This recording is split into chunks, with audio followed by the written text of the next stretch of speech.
initially ruled a touchdown. Taking a look, Quebec juggling the ball, touchdown overturned. Jets kick a field goal then instead and forces overtime. Jags ball, 3rd and 12. Remember, this was a battle of Marshall quarterbacks. That meant Byron Leftwich to Jimmy Smith down the sideline.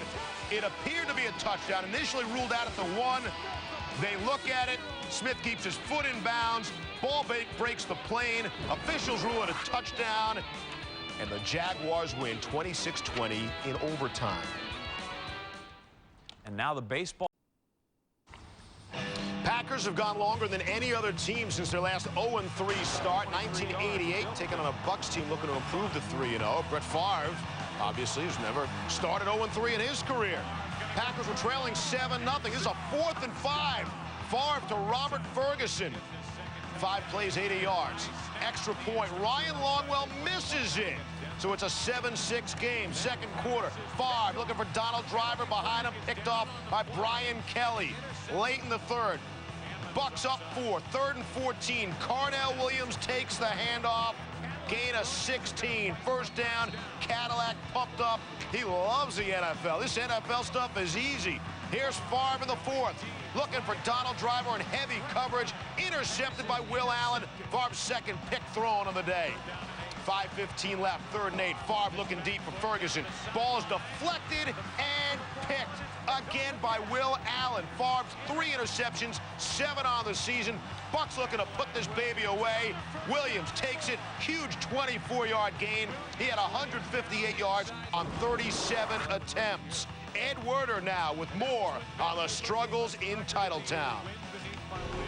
For Brett Favre, 2 touchdown passes are no longer enough, and 3 interceptions are simply too many.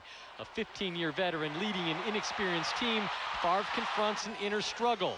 He's powerless to change a personal style of play that has always involved a certain amount of risk, but his team is incapable of overcoming his mistakes. I feel like I let this team down. I would never point fingers at anyone else. I know it's a team. You win as a team, you lose as a team. But you know, I expect to be the difference maker. And when that's not the case, it's very, very disappointing. We have a chance to pull out of this. I really believe that. I believe that with my whole heart, I believe it. When I start thinking about rebuilding, that means it's time for Brett Favre to go home. And I'm not ready to do that just yet. It's been so long since Favre experienced a victory that he said Sunday he honestly couldn't remember when it last occurred. He also indicated that overcoming an 0-3 start with this team might be more difficult than winning the division after starting 1-4 a year ago. This, he said, is a much more inexperienced team. In Green Bay, I'm Ed Werder, ESPN. Word. Not a bad day to be a former Auburn running back. Ronnie Brown, we showed you earlier, $132 in his first NFL touchdown. Carnell Williams, 434 yards rushing his first 3 games, most ever by an NFL player. He broke Alan Amici's 50-year-old record in that department. Undefeated Bengals in Chicago. Carson Palmer leading them. Chad Johnson, who's on your DB to-do list this week? This is the standard, and next on the list is Jerry Azuma. As we can see, we have 2 fallen victims already, Mr. Baxter and Mr. Smoot, and next is Azuma. And I'll keep you guys abreast of how my standard goes throughout the year. Coming for them golds, Chad. Coming for them golds, baby. Coming for him. Should have kept your mouth shut, homeboy. You know, you shouldn't assume anything in life. First quarter, no score, 1st and 10. Palmer 2. Johnson, Mike Brown couldn't get over there to save the 6. That's bad for him. 7-0 Bengals after the PAT. Chad goes on, does a little of the Lord of the Dance. 3 catches, 2 for score, 77 yards. And then Chad, well, that you can't do that. 1st and goal. 3rd and goal, excuse me. 3rd and goal in the first quarter. Charles Tillman gets wiped out. Hushmanzada with the TD catch. Chad's trying to explain, I don't think I did anything wrong there. Kyle Orton did plenty wrong. 4 completions, 4 interceptions in the first half. 5 for the game. Bengals win big.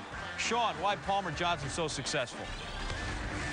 Well, speaking of great combos and a great quarterback, how about this one? Carson Palmer to Chad Johnson. You see the top, the cushion that he's given. You can't back off and give a great receiver this much time. And then the skinny post, instead of flattening to come across and get this guy, the safety Mike Brown, he keeps it thin so Palmer can make a disgusting throw for the touchdown. Chad Johnson continues to dominate the corners he plays against. Mark another one off. He runs right by him for a touchdown. In press coverage, if you're going to play Chad Johnson, don't miss.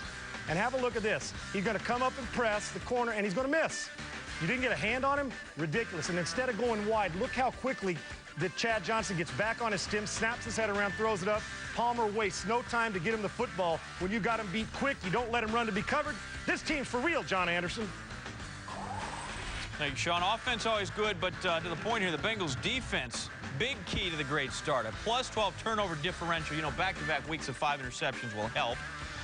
Add the fact they've allowed only 28 points combined in 3 games, scoring 29 per game. Very exciting time in the Queen City. Bengals 3-0 for the first time since 1990. To the NL wild card race. Astros with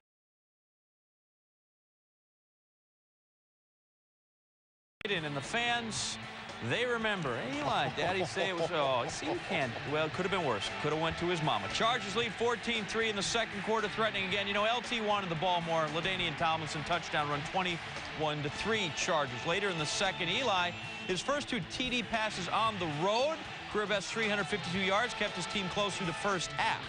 Third quarter, LT, by the way, wanted the ball more. Your Visa Skycam play of the day. Tomlinson throws a TD pass to Keenan McCardell. 26-yard TD pass. It's 28-20 Chargers. Same score later in the third. Drew Brees, Antonio Gates back in the lineup doing the things he's supposed to do. Catch touchdown passes. 35-20 home team. Fourth quarter, I don't know if I told you, LT said he sort of wanted the ball more. Everybody thinks he should get the ball more. 5-yard touchdown run, 21 carries, 192 yards rushing.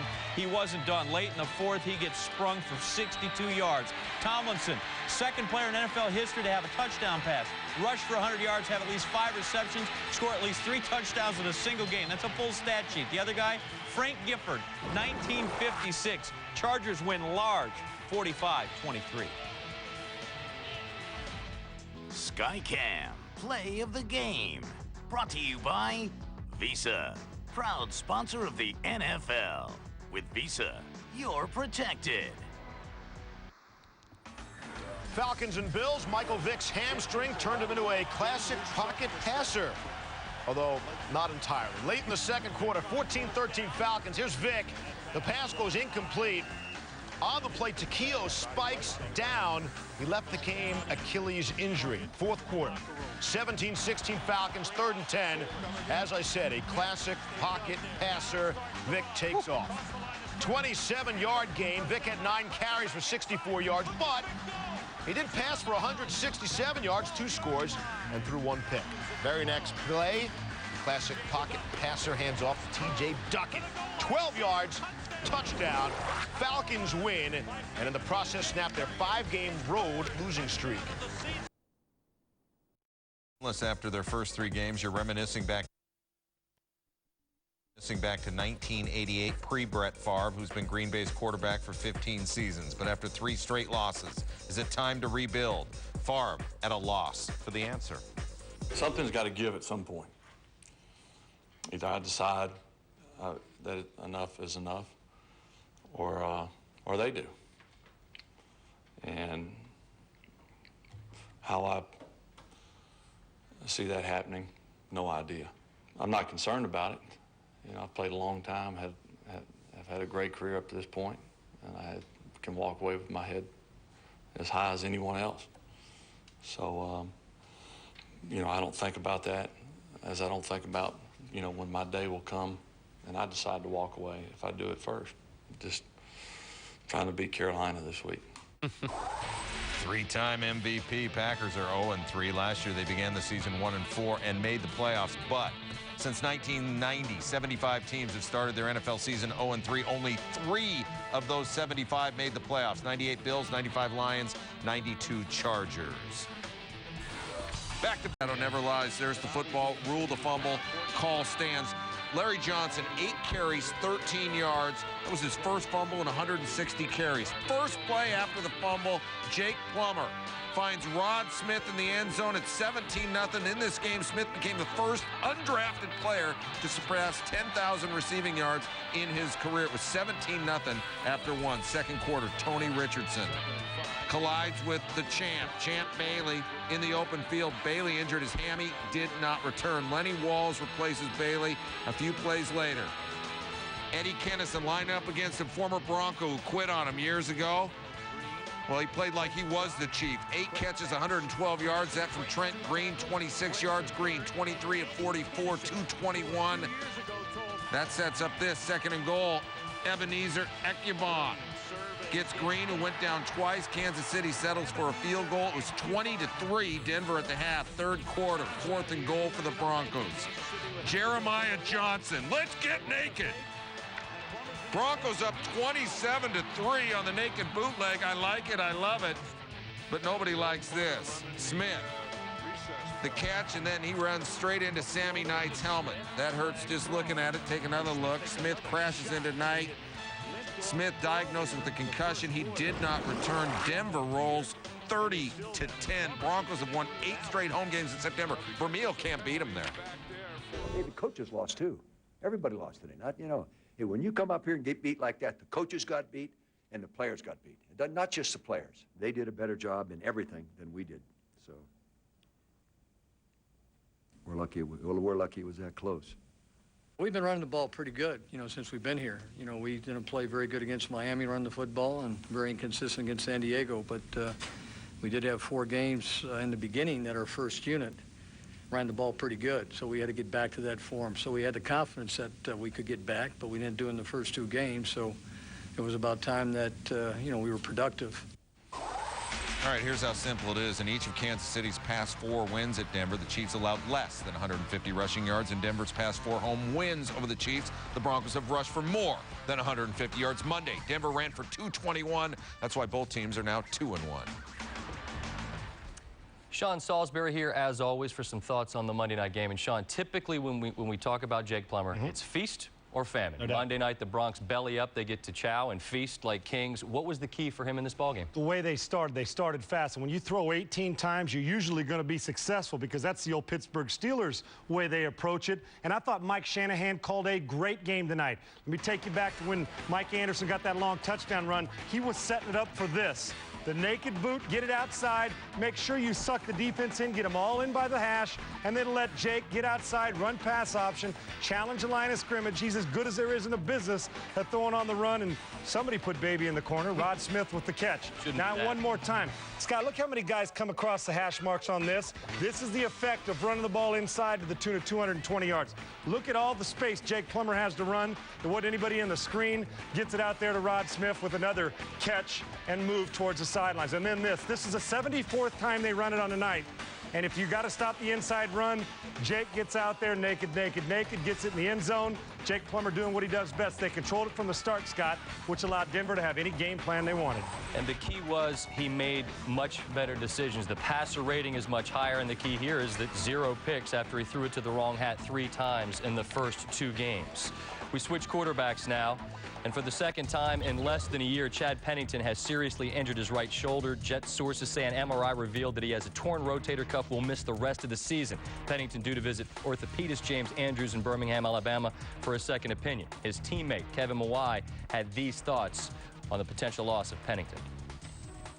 It's tough to deal with, knowing what he went through last year and just fighting to get back to where he could play again this year. I just spoke with him a little while ago, and he's a little down in the dumps right now. And, you know, just to, you know, from a friend standpoint, you just feel bad for the guy. And, you know, from a team standpoint, we got to go on with the guy that comes in there. Such a tough situation, Sean, because you want a guy to be a gamer. We always hear talk about being a gamer. Well, Jay Fiedler came in, he gets nicked up, and then Pennington goes back on the field. In your opinion, Should he have done that? Absolutely not. He shouldn't have done it. First of all, his arm wasn't strong in the first place, and he wasn't playing well. And then when Fiedler goes out after Pennington had gone to the sidelines with the injury anyway, you got Brooks Bollinger, your third quarterback, on the sideline. He has to have a stronger arm and be healthier than Chad Pennington. Pennington's game is based on accuracy and timing, and he hasn't had either going into this season. I thought it was a poor decision. I'm sure if Herm had it back, he would, because, Scott, look ahead now. Fiedler's not going to play. You already said it. You know Pennington may not play not only this week, but the entire season. Right. And why wouldn't you get Bollinger some work? This is a playoff team that's in major and dire straits, and the Baltimore Ravens, Ray Lewis is mad. Brooks Bollinger better wear himself a bodysuit for this next game. I agree with you, and not asking you to play doctor, but you did play quarterback, and we're talking about 2 major shoulder injuries for Pennington in less than a year's time. What realistically are we talking about in terms of a future on the field for him? Well, I can't imagine you seeing him play within the next year minimum. Now, if he's able to come back, he's going to have to transform his game even more and become more accurate. If this was an injury to Favre or Elway, they'd have trouble coming back from 2 major shoulder injuries. If you're the New York Jets, you better look to the future and look to find somebody else. Chad Pennington's now 30. He's not a young man anymore. Not quitting on him, but you got Bollinger. If things don't go well, you might want to go get Patrick Ramsey, might want to try to trade to Tennessee and get the backup quarterback in Tennessee, who's Billy Volek, or you're going to have to waste a top draft pick next year. I don't think Pennington's future's in New York, and the injury is going to make sure that that's dictated. I feel bad for Chad, but I also know the Jets better build something else because it's a long road to hoe. And as you mentioned, Jay Fiedler also banged up, which means Brooks Bollinger has to start against a desperate and winless Baltimore Ravens with not a whole lot of help out there on the streets right now either, Scott. Buckle up, Sean. Thanks as always. Appreciate it. Barry Bonds. But play one, they've really been nomadic. And the New Orleans Saints finally came to a place they now can at least call home. San Antonio's Alamo Dome. They're working there. They're living there now. And finally, they played a game there. The defense was outstanding. The fans supported them greatly. And Jason Kraft was part of the sailing done by the Saints as New Orleans, with everything going on, evens their mark at 2-2. They beat the Bills 19-7. It's not real home, but it is a home for the Saints. And folks from the Bayou could smile again. Good job, Jim Haslett and company. Home game for Arizona, largest regular season crowd in NFL history, which is because they played it in Mexico City. First ever regular season NFL game played outside the U.S. Paul Tagliabue, the commissioner, says Mexico's got the most NFL fans outside the U.S. The first play from scrimmage, they did not see very tidy play. Josh McCown gets lit up by Bryant Young. Brandon Moore recovers for the Niners. He fumbles, and then Derek Smith pounces on it in the end zone, and we're less than 10 seconds into the game, and the Niners lead by 7.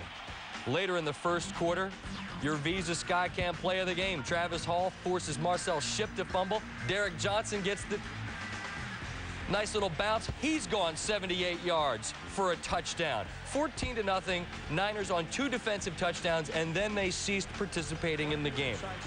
Cardinals down by 8. Josh McCown finds Larry Fitzgerald, and if you don't know, now you know. He had 7 grabs, 2-point conversion, no good. Arizona trails 14-12. Fourth quarter, Cardinals now up 21-14. Neil Rackers incidentally had 6 field goals in this game. Anquan Bolden had 8 catches, and the big receiver out of Florida State takes it in.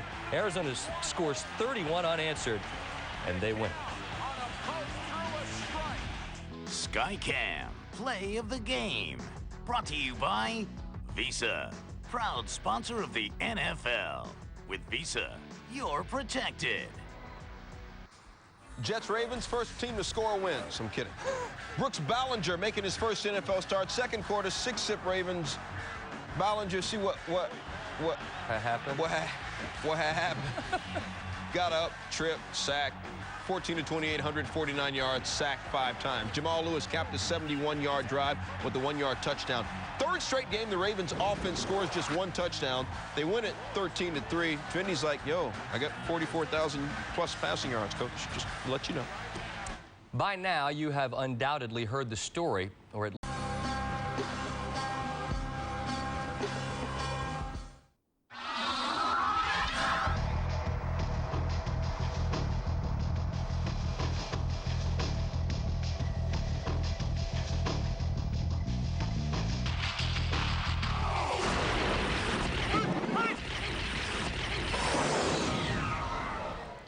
If you react to a chain of events, it would be called Chain reaction. Chain reaction. That's why we got the quarterback, Sean, and the linebacker, TJ. December 22nd, 2002, the last time the Patriots lost at home before Sunday, and they got clocked, waxed by the Chargers, who scored 86 points the last 2 games. TJ, what stood out most about the Chargers-Patriots? Well, I think for the Patriots, collectively, they suffered through a lot of losses, but Rodney Harrison really affected their play on the field. He's an extra linebacker at the line of scrimmage when teams are running the football a la LT. He's also the last line of defense. You saw him suffer at both ends defensively today against the Chargers. So, you know, they finally ran into enough injuries, and this one in particular, that affected their play on the field. Well, let's not sleep on the Chargers and how good they've been. Guys, their schedule is brutal. Now they go on the road, and they beat the Patriots on Sunday, and not only they beat them, they took them out to the woodshed and hammered them. That's not going to be a fun film to watch for New England. I will tell you this, though. With Antonio Gates and LaDainian Tomlinson, offensive coordinator Cam Cameron decided, you know, I like my job, so 21 is going to touch it. And that's what they've done. They've given them the football. This team can score, but when you can deploy those guys, you got major mismatch problems for defenses. Gates, 108 receiving, LT, 134 on the ground. Guys, right now, best team in the AFC. Colts. Defense, offense, special teams, and that quarterback. Best team in the AFC. Best team in football. Yeah, and of all the undefeateds, that's the one that's been the closest to getting where they want to get. Marvin Harrison, 101 career touchdown catches, 3rd all-time. And the Super Bowl's indoors, too. Yeah. What? All right, Donovan McNabb is beat up, he's battered, he's bruised. Everything hurts on Donovan. In his last 3 weeks, he's gone 342 passing, 365 passing, 369 passing. He looks like Dan Fouts. Well, you know, he's got the shin, he got the bruised sternum, he's got the sports hernia. You think about all those things. I'd like to focus on the mental toughness. You go into Arrowhead, you fall down by 18 points. He takes the football team, he puts them on his shoulder. Everybody on Kansas City's defense knew that he had to throw the ball. He was still successful doing it. I just think real simple. This is the baddest dude in football right now, and he's playing the best football he's ever played. And, guys, that's frightening how good he's been. And he's a 5-time Pro Bowler. We forget he's been to the Pro Bowl 5 times. And he's still playing better. Already. Absolutely. And is playing better than that. All right, that's offense. Donovan's killing. In the NFC, there's a defensive team that's not getting any love. Sean, what is that? That's the Atlanta Falcons. When we mention them, who do we say? Michael Vick, a run game. And when you run for about 900 yards a week, I can understand why you say it, but it's the defense. I will tell you, when the Super Bowl rolls around, if the Falcons are there, he will not be Michael Vick of the run game. They'll help it. It's going to be that defense that gets in there. Sack the quarterback in Minnesota 9 times. And guess what? The most underrated front 7 in football, in my opinion. Yet New England up against Atlanta. We run the ball well. We have a great tight end. That's right. Big ups to Warwick Dunn. 126 on the ground, 50 career touchdown. Sportcenter, brought to you by Dick's Sporting Goods. Remember, every season starts at Dick's.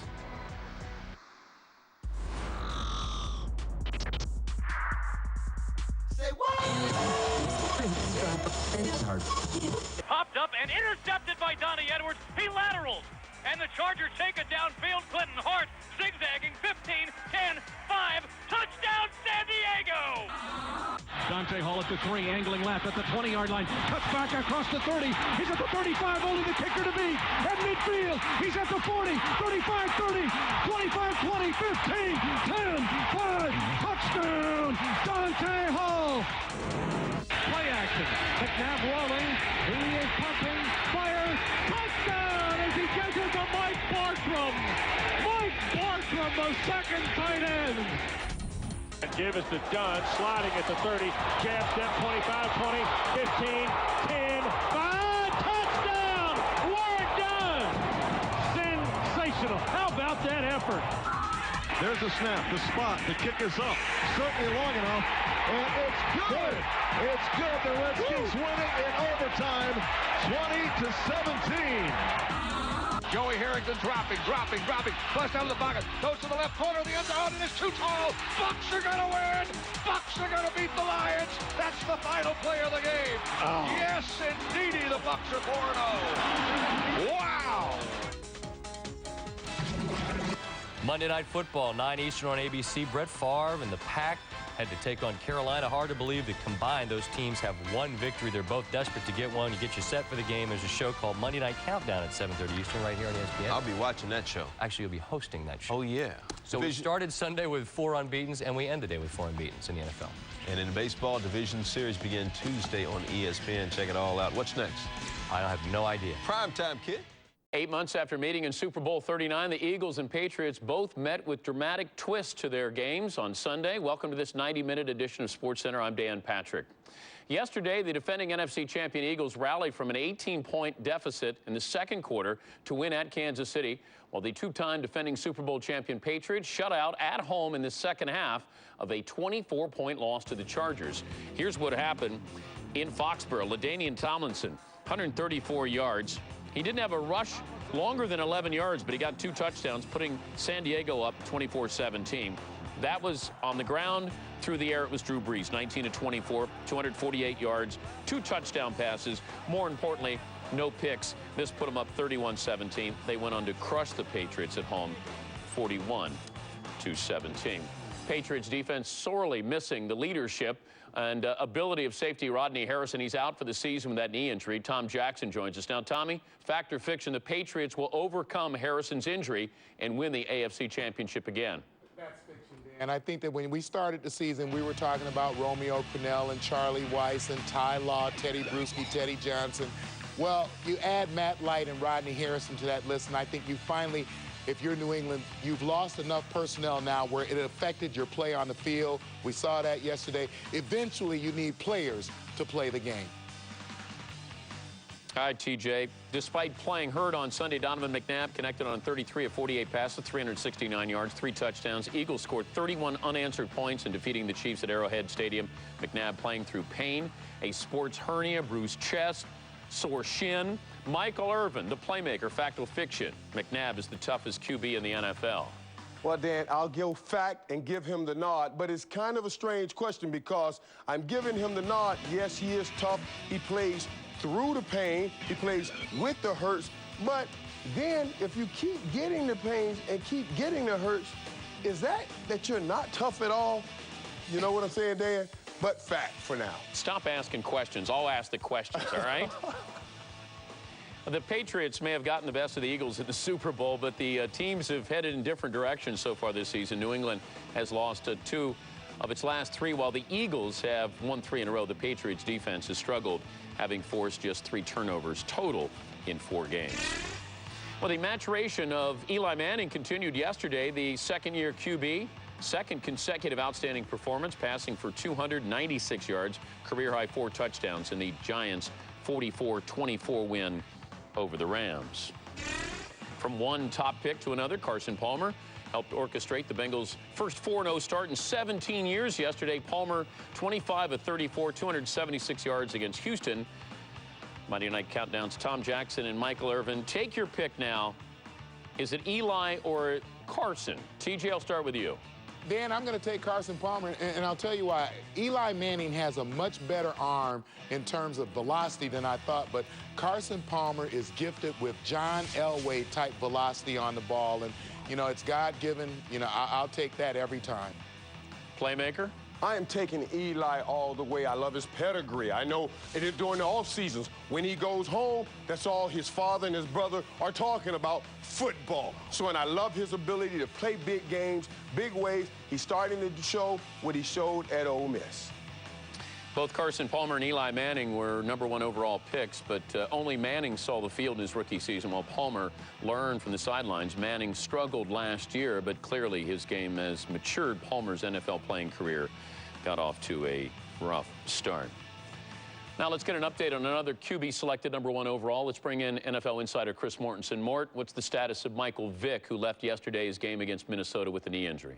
And according to Jim Mora, the coach of the Falcons, Michael Vick is day-to-day. That means he's okay. I know there was some concern last night when he injured the knee. Doctors on the sidelines thought he might have torn the medial collateral ligament of that leg, which would have been up to an 8-week injury. But MRIs today showed that it was a negative result. In other words, he's okay. He'll be day-to-day. He'll get treatment. We'll see if he practices. They do expect him to play, as of right now, against the Patriots on Sunday. All right, more from Mort throughout this 90-minute SportsCenter. Rough start in the season for the NFC North, combining for a league-worst 3-10 record. The Vikings have their bye week next week, which, well, that could be a good thing. The Bears were idle this week and managed to move into a first-place tie with the Lions at 1-2. The 0-3 Packers bringing up the rear in the NFC North. They're in Carolina tonight to take on the Panthers. We bring in Ed Werder, who has more. Ed, how much pressure is Brett Favre putting on himself to try to right the ship? Well, maybe too much. The Packers are off to an 0-3 start for the first time since Favre's been their starting quarterback, and I think he's genuinely perplexed in talking to him about whether he can modify his reckless style of play so he's not constantly putting his inexperienced team in jeopardy. He's thrown at least 2 interceptions in every game, and Favre said it's clear we can't overcome mistakes, so we have to eliminate them, and that starts with me. Of course, that's not their only problem. The Packers have played 180 minutes of football. They've been ahead for just 6 of them. Amon Green averaging just 50 yards rushing per game, and the defense has forced just 1 turnover, so Favre has not had favorable field position much this year, Dan. Now, let me go back to Amon Green, Ed. You mentioned that he's averaging 50 yards per game. This is a guy who could give you 1,500 yards. Where did the Packers' running game go?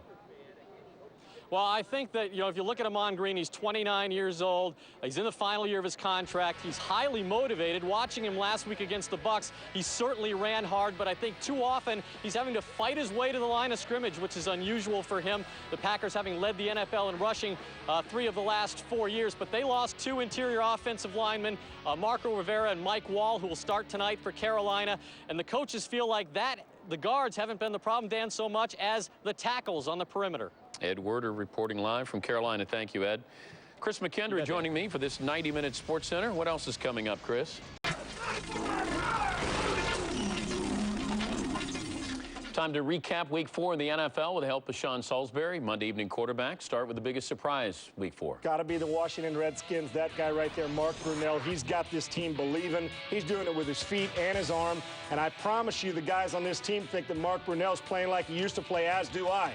And then you hand the ball to Clinton Portis for some big home run types. I love what Joe Gibbs is doing now. Things have changed. Plus, the defense is going to shut everybody down. That's the biggest surprise. Biggest disappointment Week 4. There's no question. It's a Kansas City Chiefs defense. They ought to be ashamed of themselves for what they let happen in their own house in front of their wives, children's, girlfriends, whoever it is, at their place. The Philadelphia Eagles made them look average. It's amazing when you make changes, but changes haven't come into fruition with this team. They still look like the old Kansas City Chiefs defense. Best coaching move? Got to be the San Diego Chargers. Marty Schottenheimer and offensive coordinator Cam Cameron, who I think said, you know what, I don't want to get fired, so I'm going to get LT the football. They attacked New England to the weaknesses and the injuries that they've had and the replacements. Love the way they went after it. They were far more physical. This was a great opportunity for San Diego with their record, Dan, and they did a great job of getting after New England and making the Patriots look vulnerable for the first time in a long time at home. Yeah, nobody's questioned the offense, 86 points last 2 games. The defense, though, put pressure on Brady, made him make decisions right away instead of letting him dictate like Pittsburgh did. First time this year we've seen their defense play like they did last year. This is a good team that's got a tough schedule. Huge win for them. All right, let's look at one of the worst coaching moves. Mike Martz had comments after the Giants blew out the Rams. In particular, Mike Martz talking about a play, a reverse, and he didn't have the right people in the game. The reverse we mishandled, and probably could have made a better call there, to be honest with you. We thought we'd catch him in man coverage, which the reverse would score, and who knows? It looked like you're going to be a man, but we've practiced that play a lot. We just mishandled it. That's a toss. It's a flip back, and Marshall always does it. And Marshall wasn't in the game, and that's an issue for me. So I've always practiced it with Marshall, and he's supposed to be in the game at that time, so there was some confusion there. So I don't think Steven's done very much. So that's a coaching deal all the way. So we didn't.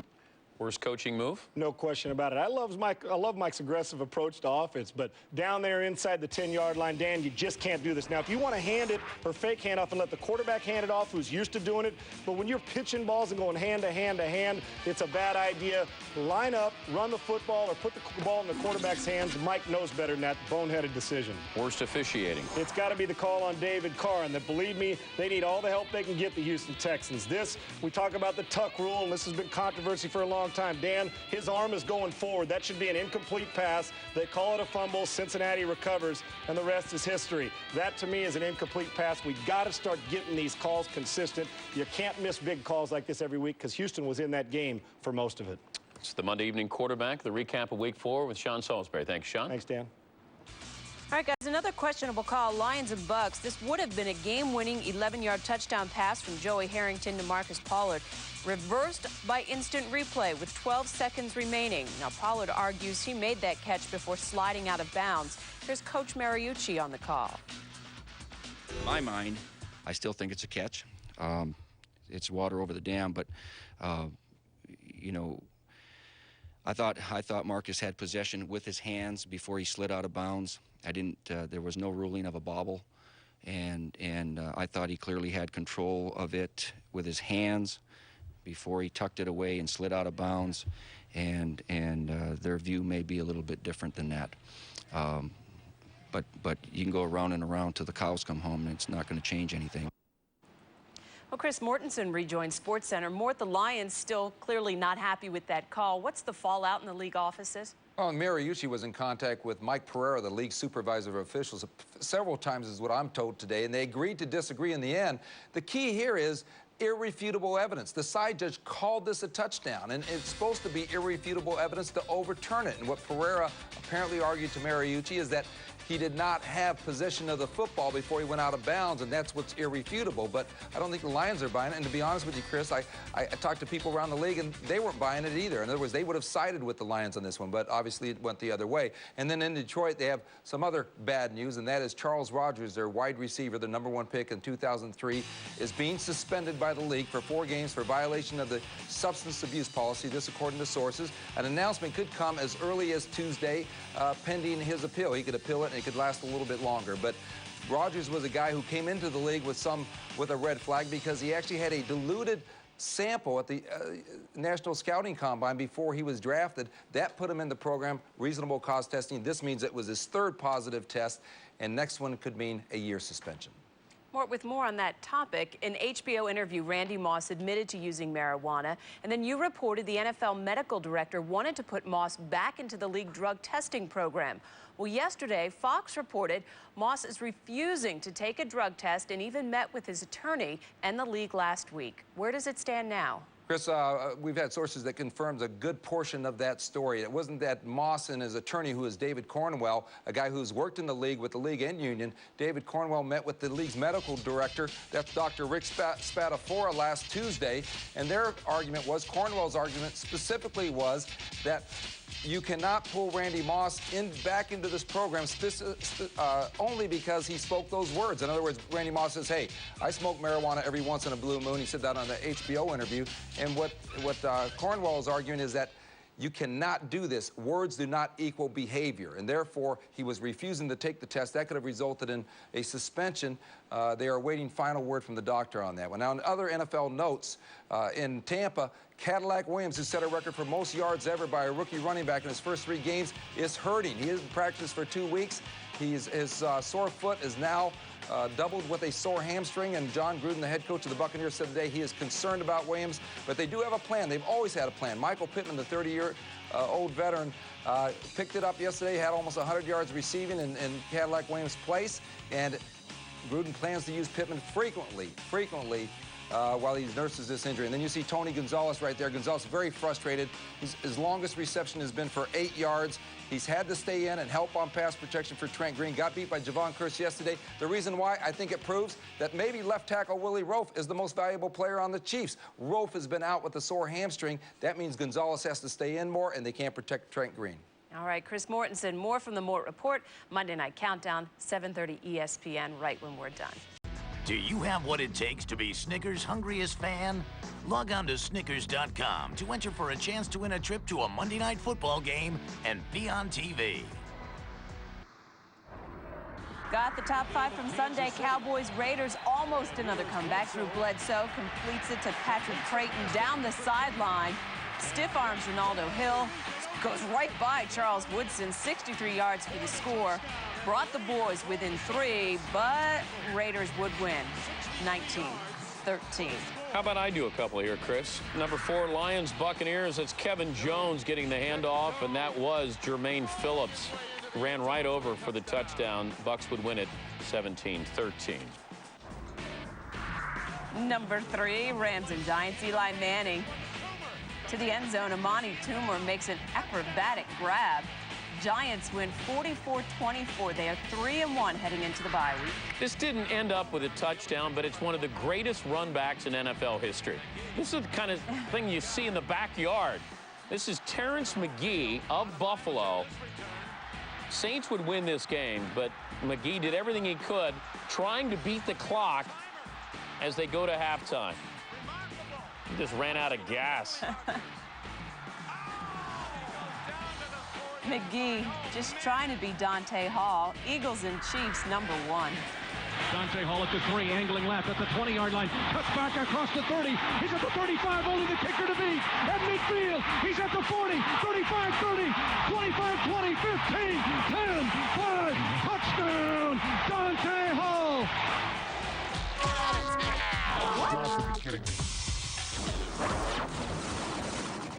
Open mic night here on Sportcenter with the playmaker Michael Irvin and the Hall of Fame coach Mike Ditka. Let me start with you.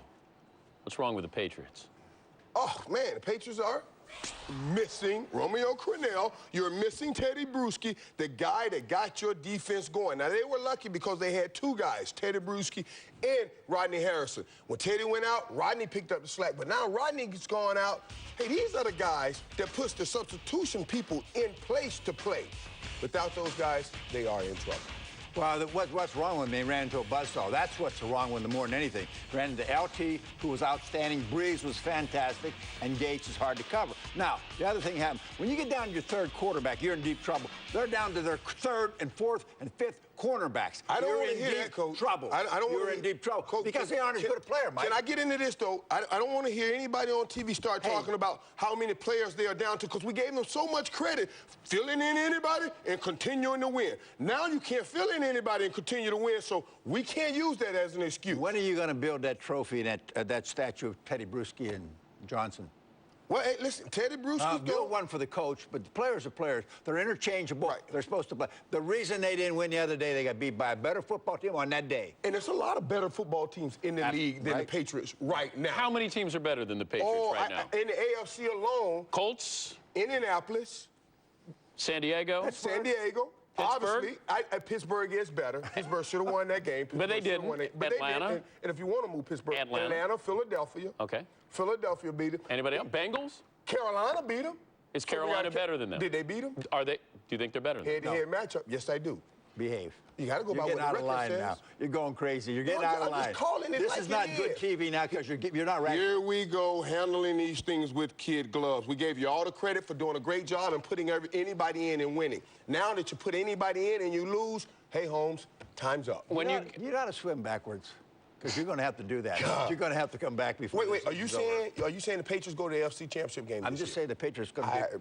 Are they going to the AFC Championship? They'll determine who does. Are they going to the AFC Championship? They'll determine who does. They won't go to the Super Bowl this year. Eli Manning and Carson Palmer. Guys handled differently. Palmer sat out the entire year watching John Kitna. Eli Manning thrown in there. Let's look at who has maybe gone through the system better. Who's in better position to succeed because of what they did? Well, which way is the correct way from both sides? I have to go with playing a guy right away, because every time we start talking about, well, look at what Carson Palmer is doing, I'm going to call Troy Aikman to the stand and say, well, I remember playing him right away. Yeah, he took some lumps, but in the end, 3 Super Bowls came out of it, so I'm in favor of a guy playing right away.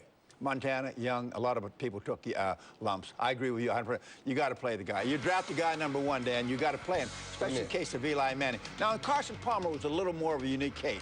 First of all, Kitna was there, who had played pretty good at times. So and Carson, although they thought he was an unproven commodity, I don't understand why.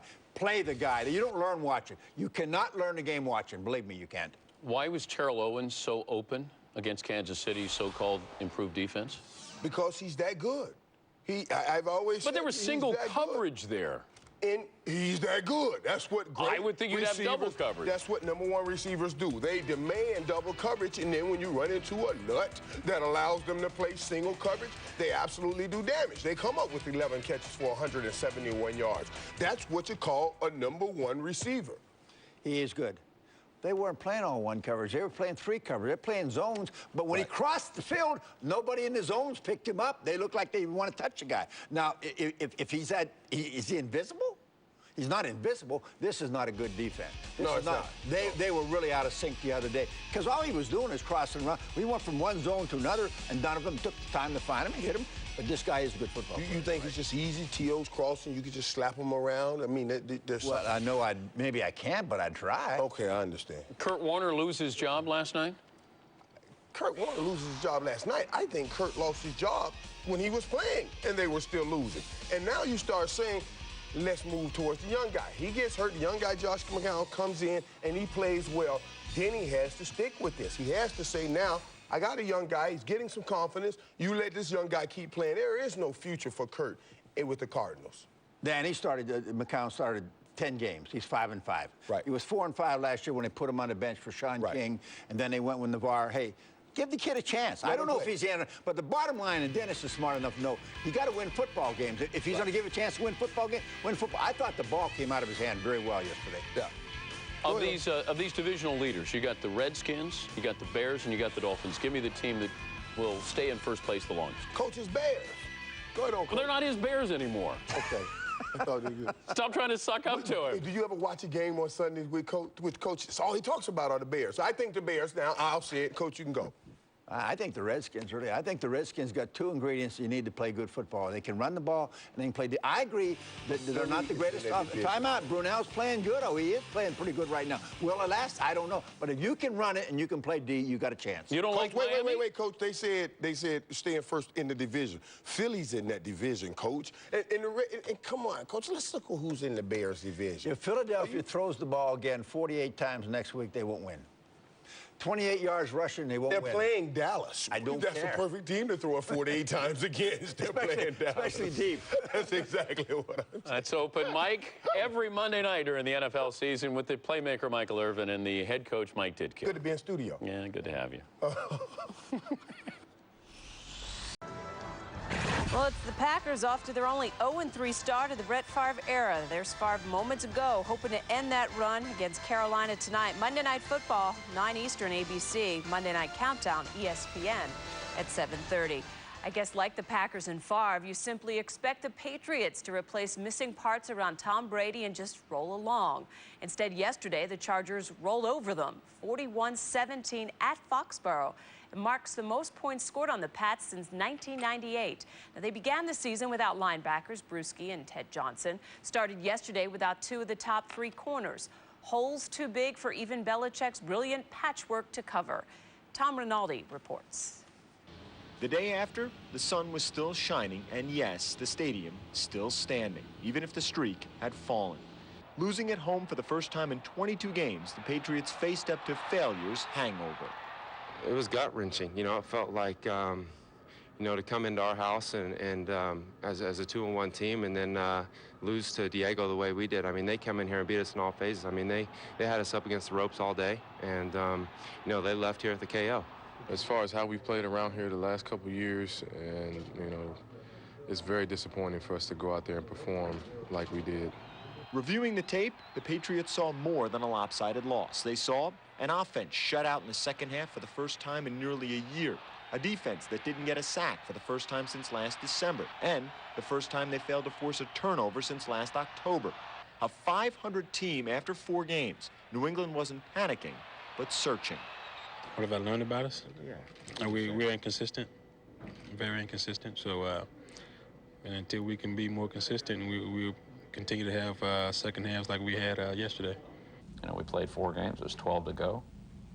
I mean, I can't tell you how the other 12 are going to turn out. I don't think you know. I don't think anybody knows. So I don't think it really matters. You know, at this point, it's a 1-game season. It's Atlanta. And the 3-1 Falcons are not the only test upcoming this month. The week after, the Patriots travel to Denver, who are also 3-1. It seems the only streak still intact in New England is the one against playoff caliber teams. In Foxborough, Tom Rinaldi, ESPN. How disappointed I am. Thought we had a shot. You play a game and leave it out on the field like I did tonight. You walk away. It's really, it's not for nothing, you know. But in some ways it feels like that. You know, what else could I have done? And I always feel like I can do something else. Pouting doesn't do any good. Moping around, pointing fingers at other guys doesn't do any good. Other guys may do that, and that's fine. They won't be around long. I mean, I've been fortunate to play 15 years for a lot of reasons, and one of them is to give your best and believe in the team. Packers just the 6th division winner in the last 15 years to start the following season 0-4 or worse. Their last 3 losses by a combined 6 points, so they are that close. Good news for them is that they are still only a game and a half behind the